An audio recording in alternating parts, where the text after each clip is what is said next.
Dans cette capsule, nous allons voir le type de questions-réponses courtes.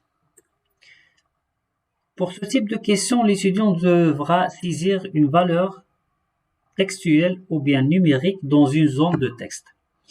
Comme d'habitude, je vais remplir le formulaire d'édition de la question. Commençons par la catégorie par défaut, le nom de la question, puis l'énoncé de la question. La note toujours par défaut c'est 1, pas de feedback, pas de numéro d'identification.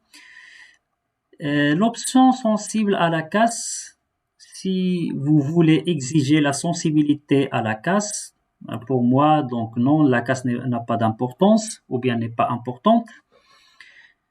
Maintenant, je vais éditer les éléments de réponse de cette question.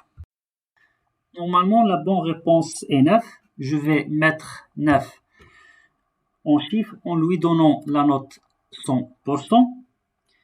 Dans la deuxième réponse, je vais écrire 9 en lettres en lui donnant aussi la note 100%.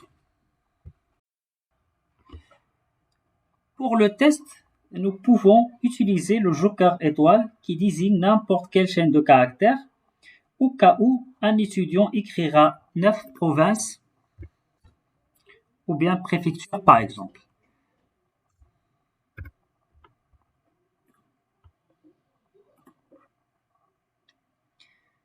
Je vais enregistrer la question et je vais cliquer sur le bouton aperçu pour voir l'aperçu de la question.